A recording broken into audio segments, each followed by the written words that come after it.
the supply of money mattering, right? Like the supply of money, just at the end of the day, does matter. And it's one example I always give my class is that you can't see a single example throughout history that there was hyperinflation that didn't come about from the money supply growth.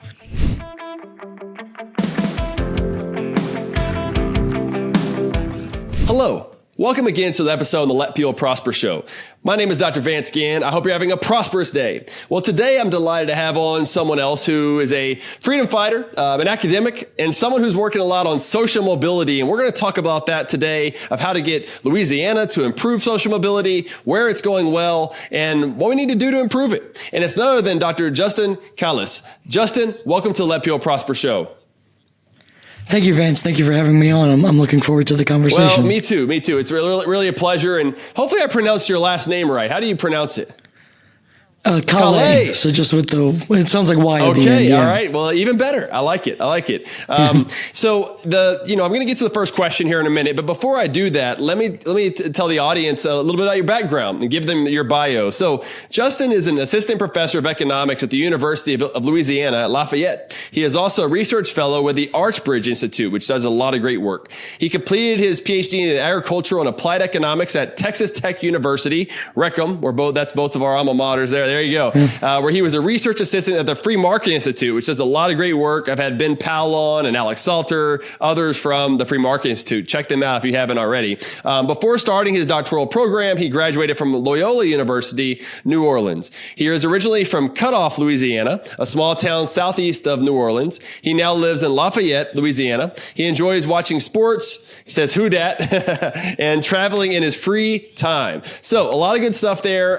We're both Red Raiders and everything. And, for the first question, what I like to ask all the audience, start again there. The first question I like to ask all the guests is, why do you do what you do every day? Yeah, so kind of to give a little bit of background, like you mentioned, I went to Loyola, New Orleans for undergrad, and mainly it was just because I wanted to live in New Orleans for college. Seemed like a great place to go for college, but I didn't really know what I wanted to do. I come from a line of entrepreneurs on my dad and grandfather's side, so I figured I wanted to do something along those lines. So I just majored in business because, well, that's what you do to become an entrepreneur, I guess. But I didn't really know what I wanted to do yet. And then my freshman year, I had to take a Principles of Microeconomics class, and I was hooked ever since.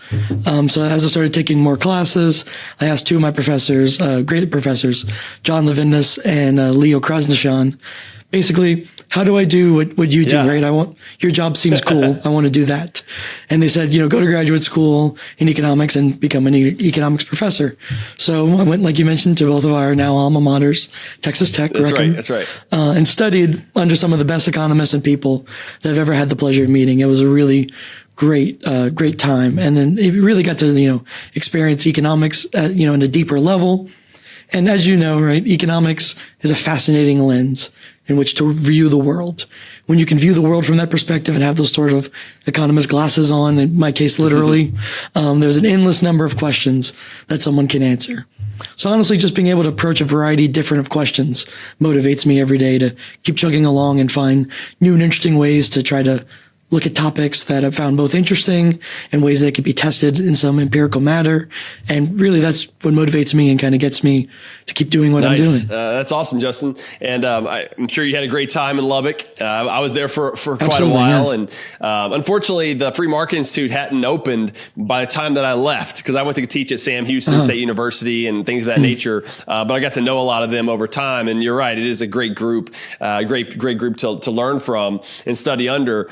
I wonder, kind of getting into the business, and I also did business. I did economics and accounting in undergrad. For those are my two majors. Same here. Really? Yeah, exactly. I had a minor in accounting, but yeah. And I minored in political science and mathematics, so I was kind of like all over the board because I just love studying and everything else. And I also had a math minor. Okay, so yes, there you go. Yeah, exactly. Just missed the poli sci. Right. I wonder, kind of that entrepreneurial attitude growing up and everything. Did you learn a lot of that of trying to get into and study things from your parents? I think you mentioned that a little bit, but was that really what got you going? At the start, absolutely. So that was kind of what I wanted to do in graduate school, was study entrepreneurship, especially because, I mean, it's is crucially important. I mean, some studies have found that it basically can explain like a third to a half of the differences in growth across states and countries, which is a pretty remarkable difference, right? So, I mean, you can imagine why, on your own, why it would make sense to want to be an entrepreneur and try to, flourish in that light. But it really got me interested in like trying to think about that. And I ended up studying other things kind of similar, but nothing specific entrepreneurship wise. But it was really a lot of, it was kind of always in the background, and it's something I've been trying to get into more as my career has progressed. Nice. That's great. And so now you're teaching. Which classes do you teach? This semester, I'm currently teaching money and banking, which the running joke is that this is some of the only interesting times to teach money and banking is during a time like this. So luckily, I was able to come in right after COVID and start teaching it. So there was a lot of current examples, because one thing that you'll notice in a lot of money and banking literature or textbooks is that they all talk about the Great Recession, which obviously was important, had a lot of impacts. And, but from my perspective, again, very important, but I was, a teenager when that happened, and my students are, about, 8-10 years younger than me. So they, weren't even really, they, in some cases weren't born, or they were born, but they weren't, really. Yeah, they're elementary school didn't really or know something. what was going on. Right. Yeah. So they didn't really know exactly what was going on then. So it was interesting to kind of have that perspective and kind of, look at, from a different perspective, kind of what's going on, and that's a little bit more relevant to them in today's times, because they're the ones graduating, going into, this economy that has, issues with inflation. And as we'll talk about, maybe some potential issues with social mobility and flourishing in general. So I teach that class, and then I teach principles every now and again.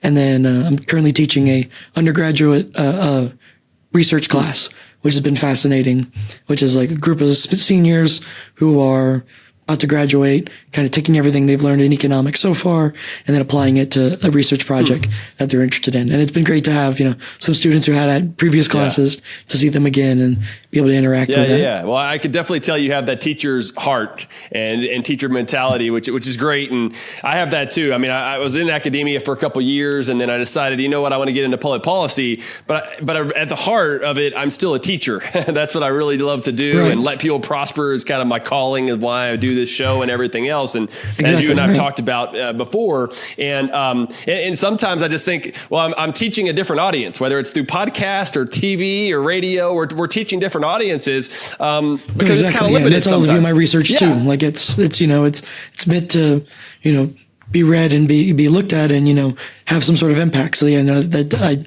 see that both inside the classroom and outside. I completely agree. Yeah, definitely. With some of your insights on teaching money and banking and some other things that are going on in the economy, what have been kind of your thoughts on what's happened since the pandemic on like some of the current events? Whether you look at what the Federal Reserve and its balance sheets, what some of these banks, especially the smaller community banks, are getting hit pretty hard compared to the larger banks, and some of the discussion that's going on about transitory inflation versus persistent inflation, and that discussion that's been happening. I mean, I think it's on the top of people's minds. What have you been thinking about this as you've been researching it and teaching it? Right. So there's all great points. So one thing that I've kind of been using when you mentioned transitory inflation was the sort of Paul Krugman graph that's like eventually we're going to show that it's transitory and that it's really transitory. But luckily for me, I've been able to show this every semester for 2 years at this point. And finally they now that inflation's kind of cooled down a bit, they've sort of gone on and celebrated, we were right. And it's like, I think the idea behind transitory inflation was really that it would cool down quicker and without a whole bunch of Federal Reserve activity, that it was kind of just a short blip that would kind of go away. Obviously, it didn't take just a short period of time, and it obviously took much longer. And two, it did involve a vast amount of Federal Reserve activity in order to try to cool it down. So it was really interesting to show, like, okay, so here's what a lot of people are saying. And, I think it resonates with students to see, and, we make mistakes. We all are wrong on certain things and, learn from those mistakes and move on. So I found that interesting to say, like, look, even some of the, if you're confused about what's going on in the economy, that's fine, right? Because there's experts or supposed experts in the economy who don't, who have no idea. And, I mentioned my own faults. Like I was definitely on the boat of there was going to be a hard landing and, it's still, I guess still to be determined if that's the case, but I definitely envisioned, a much rougher kind of go at it in order to combat inflation, which, again, we might see, but at least for now looks, like perhaps I might have been wrong, which is, again, something that I think that they appreciate of me admitting like, look, we're all just trying to figure out the world here. Like no one, at its core, we're all just trying to explain the world and what's going on and what we think is going to happen in the future. And I think they appreciate sort of that back and forth. Yeah, definitely. And it's the humility that you're able to have, right? Of saying, look, I might have been wrong. We're continuing to learn more about the world that we live in. And it's uncertain. And right now, over the last few years, there's probably been more uncertainty than ever. I don't always like to say unprecedented, but it's kind of unprecedented, with a huge lockdown and shutdowns that happen. And then the increase in the monetary base. I mean, something, Justin, that I look at, and I'd like to get your thoughts on this too, is, and we're going to get into social mobility. Don't get me wrong, for the audience, we're going to get there. But I think some of these things are really important about the different schools of economic thought. When I was at Texas Tech, so I was in the economics department. It was very Keynesian overall. I learned a lot about Keynesian economics and fiscal policy, and government spending can fill those gaps in the economy. And it never really set that well with me, though. It just didn't make sense. I mean, this idea that military spending could increase the economy, and that's what we needed in order to get us out of the Great Depression and things of that nature, just never really made sense. Because why would destruction help create more economic growth? Right? Like that doesn't make sense. And so I started reading a lot more about other types of schools. Of course, Friedman, Capitalism and Freedom, was the first one that really got me going, kind of on the Chicago school, monetarist sort of viewpoint for a while. And then I read a lot by Mises and Hayek on the Austrian School of Economics, Buchanan with public choice economics, and then Douglas North. I really started reading a lot of his stuff on institutional economics. And that view, kind of what Peter Bettke calls the mainline economics, is like really where I'm at on this stuff. But what about you? Where are you at? Yeah, I would say I'm definitely somewhere in there, right? I'm somewhere between the sort of, I guess I've come to really appreciate one book that I use in my money and banking class is Scott Sumner's The Money Illusion, which I found to be a fascinating book. One that, sort of made me question my priors, and is one that, maybe hasn't fully convinced me, but at least has gotten me kind of closer on that end. But I'd say, some combination of looking at it from a market monetarist standpoint and Austrian business cycle theory, I think can explain a lot of what's going on. I think especially when we want to think about basically what caused the Great Recession, right? I think both schools, like I know Scott Sumner and Larry White, are two of the more prominent in those respective schools, have different opinions. And I think they both make great points that if you artificially lower interest rates, you're going to make economic activity higher than it should be in the short term, and eventually you're going to have to come and correct that. Eventually, the market corrects itself, and we learn from our mistakes. Again, kind of something we've mentioned before. But I do think there's something to be said about basically the supply of money mattering, right? Like the supply of money, just at the end of the day, does matter. And it's one example I always give my class is that you can't see a single example throughout history that there was hyperinflation that didn't come about from the money supply growth. I mean, it's just, I'm sure if there is an example out there, I'm sure someone who might be listening to this, will correct me. And again, I'm happy to be corrected, but at least as far as I've seen, there's almost no chance that, if you want the hyper levels of inflation, you're almost never, it's always going to come about through high growth in the money supply. And I think that's kind of where, when we think about what's the best policies, well, we know how to at least knock out the worst outcomes. Right, we have at least learned enough to get the worst outcomes out of there, and I think that's one way to look at it. Of like, well, again, we're still arguing about the details and kind of on the margins. Again, like, is it exactly market monetarism? Is it Austrian business cycle theory all the way? But at least we know, and I think both schools can agree that there's sort of vast things that we can do that will at least limit the really negative effects of a recession or of hyperinflation. Yeah, no, great points there. And I think you're right. And I think we're seeing some of that right now when you look at Argentina and the massive deficits that they ran for a number of years. And then they increased the money supply substantially. And then they wonder why they get 200 plus inflation rates. And they're starting to moderate some now. Javier Milei has come in and he's basically balanced the budget within a month. And there's been a lot of key things that are going on. Which is remarkable. Yeah. Which has been a remarkable shift. Yeah. Again, like people might, I'm sure there's things that I disagree with him on. I don't know his policies well enough, but I think we can all agree that, the government was being run very poorly, and that's why he got elected in the first place. That's exactly right. Was, his solutions might not be perfect, but they are at least suggestive of, well, we definitely, again, you learn over time. Okay, that way's not working. Let's try something else, right? Whether he might, again, I don't know what exactly he's going to do. As optimistic as I am about a lot of the things he said, politicians at the end of the day can only be trusted so much. So, still wait and see. So, make sure the timestamp is on this while we're recording this. But to say not to say that everything he's going to do in the future is great, but what he's doing right now is at least trying to combat some of the crisis that they've had. And to that extent, I think there's something special to be said. Yeah, no, I think you're right. And I mean, coming at it from a classical liberal, more libertarian side from where I'm at on things, it sounded really good. He's got a lot of things that he's talking about and some of the actions look promising, but I also share your concern of making sure we're cautiously optimistic about the future, because we never know what politicians will want to do and how interest groups will get them. And this is where I think Buchanan's probably choice economics of rent sinking really starts to come in play. And some of your other things too, I think is important about, rules over discretion, I think are really important about fiscal rules and spending limits. As you know, Justin, I talk about that all the time, probably ad nauseum to some folks, but I think it's just so important that the federal government need to have a spending limit, that all states have stronger spending limits. And then of course the central bank, the Federal Reserve, should also have a rule. I like the money growth rule myself, but I'm also like, hey, look, let's just have a rule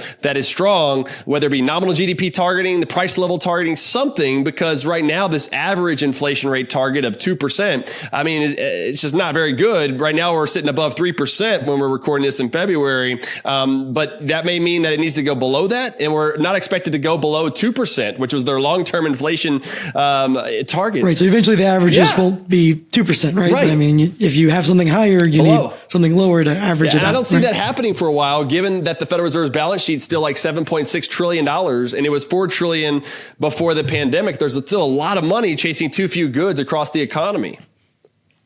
Yeah, no, absolutely. I completely agree. We'll see. Well, this also influences, though, the work that you've been doing lately out of Archbridge Institute, just in general, you've been working on social mobility. And social mobility is such an important factor that I don't think it gets enough credit or enough discussion about what's going on. But I'd love to hear your explanation of social mobility, kind of the factors, the institutional framework, if you will, of what's going on there. And then we can dig in a little deeper.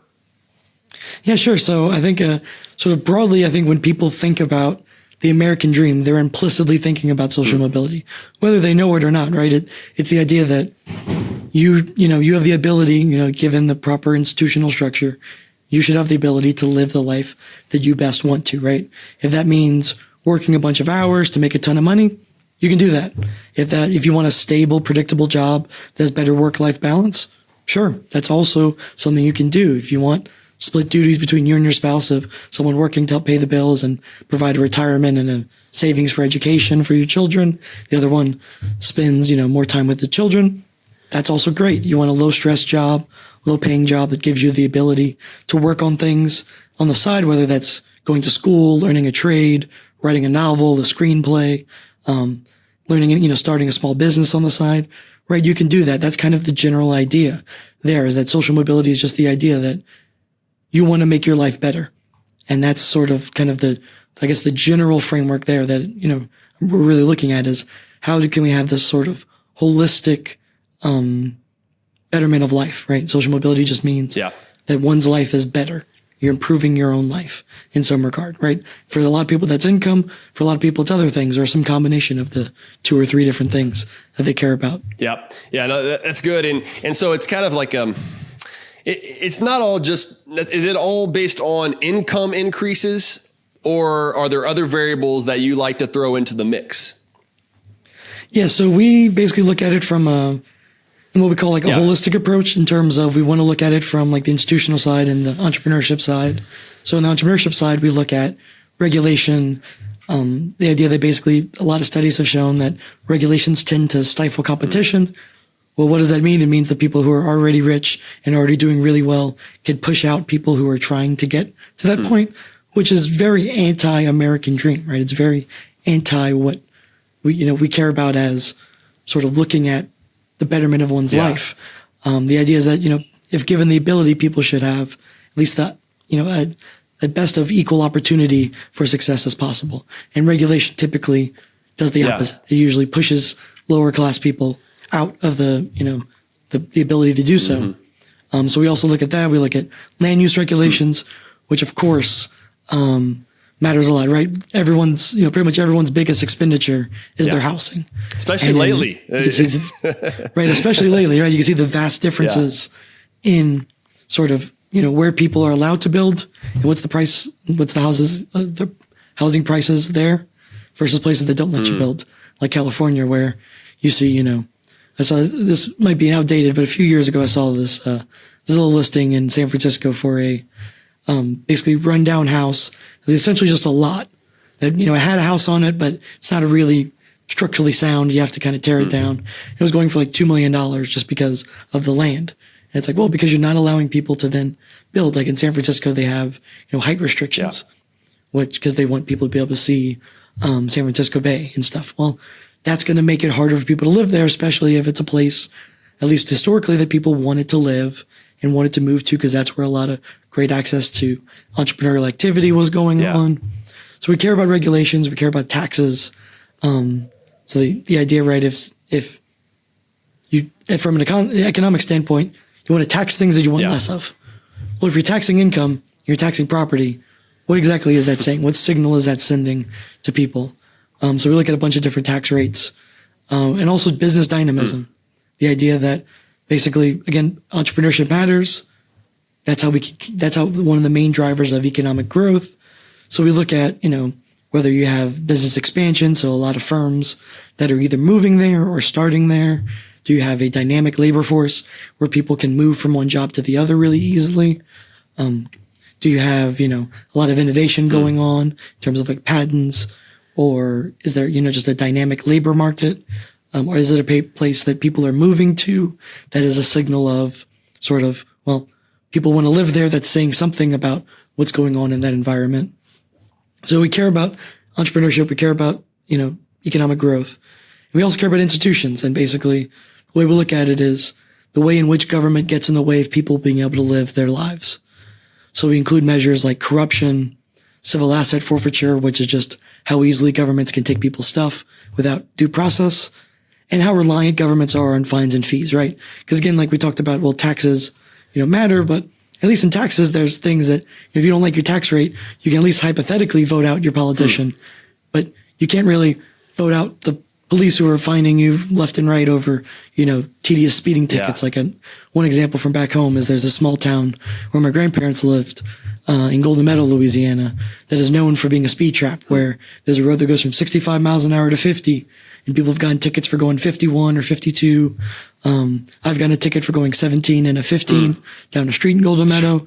So those sorts of things, right, where they're very reliant on, and they're usually targeting, again, the poorest, right? It's kind of the general idea. And then finally, we also care about, again, we have this idea in this country, which I think is a great ideal and one to strive for, which is equal protection under the law. So we try to actually measure that of, well, and again, this is all using other people's measures, people who have done great work on getting all these sorts of measurements out there. But basically, how high quality of a legal system do you have? Like, how easy is it to actually get that access to justice? And when it comes down to actually needing equal protection under the law, what states are doing that better than others? So we have the institutional side. We have sort of the economic freedom-ish side. We also have the household side and the community side. And that's where we look at education. We look at both education quality, but also education freedom. Because again, the idea is that if you want your child to live if you want your child to go to school where you think is best as the parent. And right, so that idea is that, well, if you allow for more competition, you're going to get better outcomes. We see this in all sorts of markets, so we can expect that to see in the schooling market as well, is that if we give people options, they're going to choose ones that are best for their kids. So we look at education quality and freedom. We look at basically parental engagement, because right, so you have one half of the equation, which is education inside the in the schooling system, but also education inside the home. Right, parents make a massive difference in childhood outcomes. So we want to look at how engaged are parents with their children. How often do they read to them? Do they go to their activities? Do they share meals together? And also how stable the family is, right? So it tends to, studies like James Heckman and a lot of people much smarter than me have found that having, a 2-parent household is better. Yeah. And it just is better for the child, right? It matters to the child, both in that time period, it gives them a more stable life. And in the long run, it gives them, more access to education, income, it's strongly correlated with incomes later in life. So we care about the household. We care about the kind of schooling going on in the school and outside.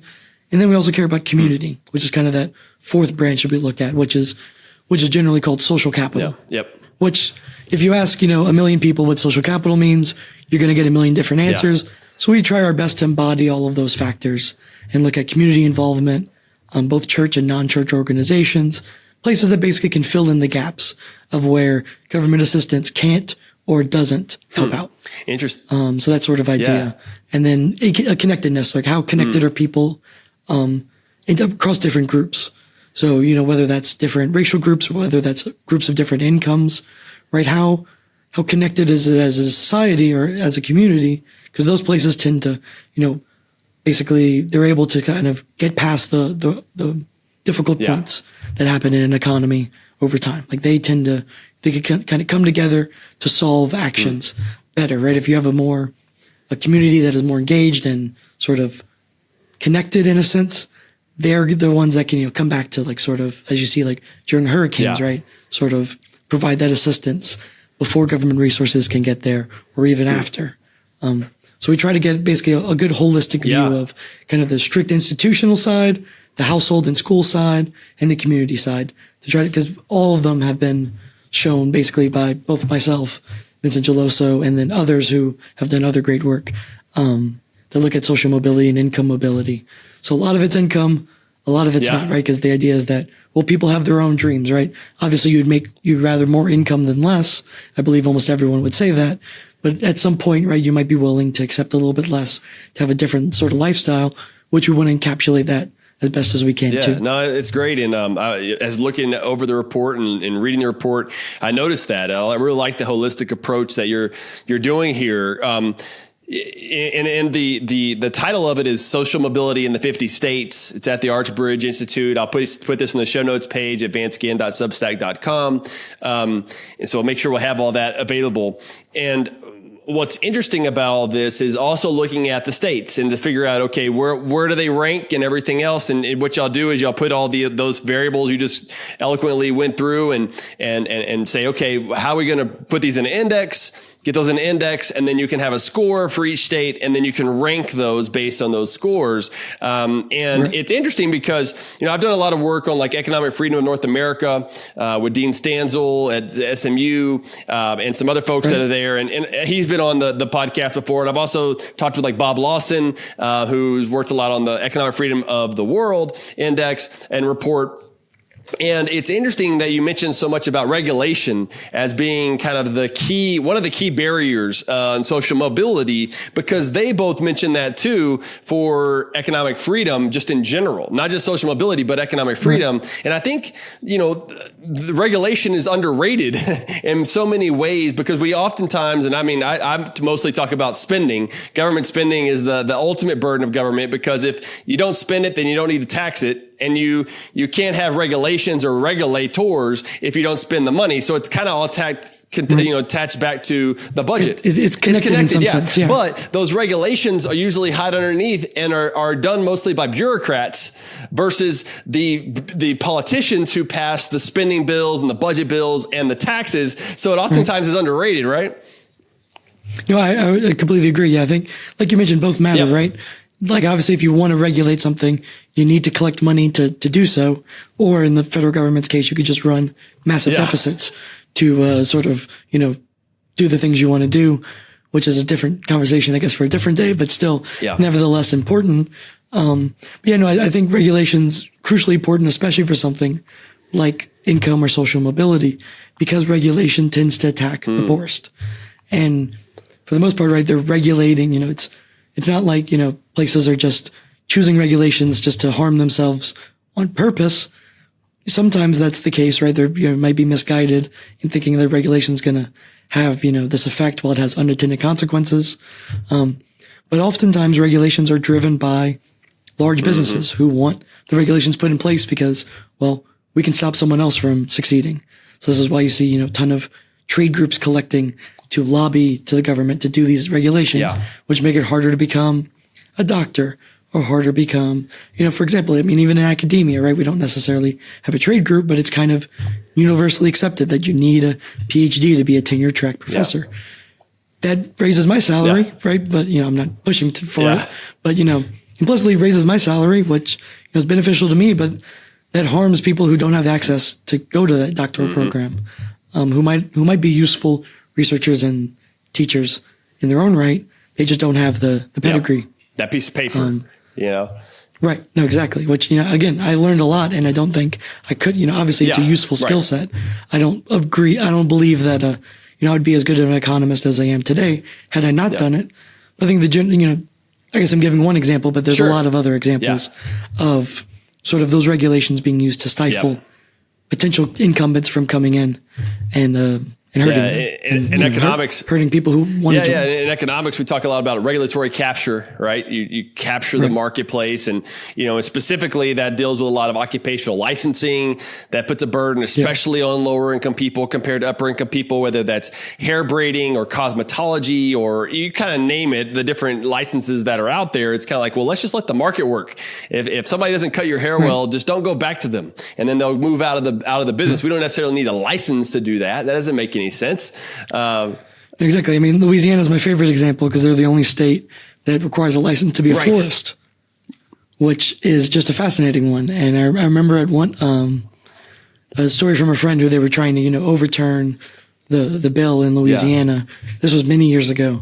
And, a ton of florists in Louisiana showed up and, which makes sense for them, right? I'm not disparaging them or blaming them. It's nature, right? Well, I had to do it, so someone else has to do it too. It's not fair to me if someone, that I had to do this while someone else doesn't. Or you see this with taxi drivers and Uber and Lyft. You've seen the price of, getting a taxi, I believe it's a medallion, has gone down just because, competition has entered the market. So I think, I completely agree that a lot of it is regulatory capture by incumbents. They're trying to push out other competitors. Yeah. Well, let's get down to some of the scores now. And the last few minutes that we have here together, which has been a great discussion. For the 50 states, you've got number one, the most socially, the largest social mobility, right? If you think about it in that sense, being Utah, and 50th, the lowest in social mobility being Louisiana. So what are some of the reasons why they're in those places, and what are some of the implications from that? Yeah, so I'll start with Louisiana mainly because, we both work, I'm from Louisiana, I work in Louisiana. You work with a, Pelican Institute, a great public policy center, a great public policy center, the Pelican Institute, that does great work in Louisiana. And luckily for us, it's going to keep us, having a lot to say because pretty much Louisiana can improve on almost every single margin. There was very few margins in the report that we found that Louisiana did well at, and even the ones that they did well at was still middle of the pack. I think their highest was in regulation, which I think was like 20th. So they're last or near last in almost every single metric, unfortunately. Again, with the exception of regulation. in particular, but even within regulation, there's a lot to improve because occupational licensing is very low, or it's very high, meaning they got a low score on occupational licensing. And in particular, what we found most interesting there is that Louisiana has the most licenses for low income jobs that require licenses. So they don't score necessarily as bad across all licenses, but across licenses that are specifically targeted at the lower income, they're the worst in the country by a good bit. Again, they're the only one that requires one for a florist, one of a few that require one, I believe, for entertainment set, maintenance or entertainment set construction. High tax rates, especially sales, are really high. I mean, I believe it's one of, if not the highest sales tax rates in the country. Yep. Compared to a lot of its other bordering states, not, in income tax, it's not the highest in the country, but compared to its bordering states like Texas, Florida, Tennessee, a lot of other places with no personal income tax in those states. Yeah, exactly. A 0 to having a lot more. Corruption's very high. I've written on this. One of my favorite papers is writing this paper on how why corruption in Louisiana is high. Obviously, they can do something to fix that. I've kind of gotten past the point of believing that that's even possible, but corruption could be improved. The judicial system scores very low. They have very low quality judicial systems. And one thing I found striking with Louisiana, because those are all expected things that I knew, but despite being a self-described very like friendly or welcoming place, they also tend to score pretty low on charity and community activities, which I found personally interesting or surprising on my end. Their education quality is very low, and their education freedom scores, so like school choice scores, are also very low. And they're also are pretty low on parental involvement and stability, which again is kind of depressing in a sense that on things that I would have thought Louisiana would score well on, they also tend to score very close to the bottom on. But in the case of Utah, which ranks the highest, and I guess I'll group Utah with a few of the other highest ones, like the Dakotas, and I think Minnesota is really high up there.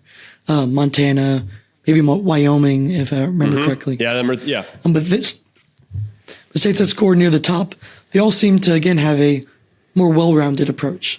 And for example, like one surprise to me was that Texas scored pretty low. But that was because they did very good on certain areas and really bad on a lot of the others. So they had the sort of taxes and a lot of the regulations and the business dynamism. That was all set. They just kind of fell on school choice, which I know is something you've talked a lot about. Property taxes are high. I know something again that you've talked a lot about. Community engagement is actually surprisingly pretty low. But going back to the states that do well, they basically they benefit from having a more holistic sort of. They score high on basically almost all the main areas, meaning they're more well-rounded. So, for example, like Utah scores in the top 10 in almost every single metric except I believe like education quality and freedom, which after talking to some people from Utah is something that the legislator has kind of pushed for, and even the governor of Utah kind of tweeted out the report showing that Utah ranked number one, which I personally thought was pretty cool. That is cool. Same for places like Montana and the Dakotas. However, one thing I found most interesting about even the top states is that everyone has room for improvement. In part of being so encompassing, some of an index like what we tried to do, I think we had 47 different variables again across 4 very different areas, was that everyone has things they can improve on. Typically speaking, those states all scored high on social capital, entrepreneurship, some on institutions, and a lot on social and a lot on education quality and parental engagement. But a lot of them also scored low on school choice, legal system quality. They usually stand out as sort of places that they can typically improve upon. So what really drives the top states apart is that they both have a good entrepreneurial environment, a high level of parental engagement, and high social capital. And that's kind of the overall theme of those states, that grouping them together, that they all seem to do pretty well on that. Yeah, no, that's a good overview, Justin. I wonder, and I was looking at some of the scores. The scores, is that out of 10? Yeah. Yes. So the way the indexes are ranked, and y'all do maybe some weighting across different variables and everything, and so the scores will come out. All 4 areas are weighted equally. and the sub areas are weighted equally, but like obviously some have more variables than others, so they get makes sense. Different implicit weights. Yep. So, yeah. And so the score, so Utah was at 6.24, which is the highest, and then Louisiana's at 3.09. So it's almost like the score is twice as much, more than twice as much from Utah there. But then you have like Texas 4.05, which I'll be honest with you, I was a little surprised to see Texas ranked so low compared to like New York, which is 4.09. So it's Texas ranks 45th in the ranking, and New York is 44th. Even California, right? California was up there. What was it? 38, yes, 38 at 4.21 as a score. And so a lot of the other measures, whether it be like economic freedom, North America, Texas is right up there as one of the top states, top 5. But here it's showing it's much lower. And I think I can see some of that, especially when you're talking about the educational freedom, for sure. That's something that Texas needs to improve on substantially. So does Louisiana. I mean, it's a big thing that, it's a big topic that people have been talking about in the legislature. The property tax stuff is another one that's huge that needs to be addressed. The social capital and the connection that people have in communities, I think, it seems stronger from what I can tell, but I know that there's also been this discussion about like bowling alone and the fabric of society. Civil society is breaking in a lot of ways, and so there's probably more areas of poor folks compared to maybe some other states that are in Texas or Louisiana, and I wonder if some of those things might also influence some of these measures. Yeah, I think so. I think that again, I agree that I was surprised with Texas being low. And I think in part as we kind of dove into it, because I was making, my first question was, did I calculate everything correctly? That was kind of my first answer. Doing it again, I'm like, okay, everything's correct. So let's dig into the details and see what's going on. It seems like they do well on a lot of things that the legislative can directly control, which are things that are going to be included in like economic freedom or other indices. While they, a lot of what they score less on are things that they can control, but isn't included in some of those other measures like quality of state liability systems and access to justice and civil asset forfeiture. Scores pretty low in Texas. Basically for quality of state liability, for example, that's like the treatment of tort and contract litigation, trial judges' impartiality, the competence of the trial judge, how quality is the appeal system, right? So the sort of things that they can control. So there's some things that Texas controls that the Texas legislator and governor can control that they do very well on, obviously, things that, we talk about and things that we think are important and matter, and they're doing making great strides on those. There's some things they can control that they're kind of struggling behind on, and that's more on the judicial, institutional, rule of law side. But also a lot of what they score poorly on is just things that are at least directly or indirectly out of government's control to some extent.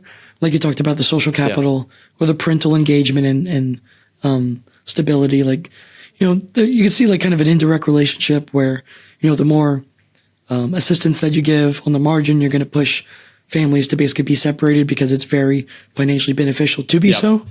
But that's something that's more done at the federal level. That's, not, there's some state policies, of course, but it's more done at a federal level. So it's really out of Texas's control. So I think that's kind of why a place like Texas would score lower on here, is that they do certain things and they had the kind of biggest variance across the different areas that I saw. There's things that they do fantastic on, right? On all these scores. And then there's things that they do really poorly on. Some of it the legislative can work on and try to control, like property taxes, school choice, while things that they can't, just like social capital. I think to some degree that says something about the fact that a lot of people are moving there. So I think that is something to be said there, that if a lot of people are moving to a place, well, it takes time basically for that sort of connectedness to occur, because if you're in a place where you just, you live next to the person you lived near for 20 years, you have that sort of connectedness already embedded. So I think I would imagine that on that end, Texas, you would think is going to do better in going years. And I think that's kind of also one of the goals for us, is that we want to take this over at least every other year to see kind of how states are moving. Because I would imagine, like as a legislator, if they do pass school choice laws, if they do fix the property taxes, that we can see those sorts of improvements empirically in our results. I hope so. And so that was the question I was going to ask, how often y'all are going to do this. So maybe every couple of years when you get more data. Ideally, I think ideally would be every year. Some things don't come out every year. So I think the more practical is probably going to be every other year, but we'll kind of see as the data comes out. And ideally, as data comes out, because some of it, some places it takes longer to report. So like we use 2021 data, but some of it when we were collecting it in 2023, that makes sense. Hadn't had all 2021 data. So, we're hoping as time goes on, we can kind of go back and sort of fit things better with the years and kind of make improvements going on. Well, this has been great, Justin. It's a fascinating report for the audience. I mean, social mobility in the 50 states at Archbridge Institute. But I've also enjoyed our discussion about the economy and current events and everything else. It's been a great discussion. Thank you for being on the program, and God bless you and your family, Justin. God bless you and your family. Thank you so much. And I appreciate you for having me on. This was a great discussion. My pleasure. Well, for the audience, I hope you enjoyed our discussion. Go out and leave us a 5-star rating. Share it with your friends and families. And remember, you can find all the show notes at vanceginn.substack.com. Until next time, let people prosper.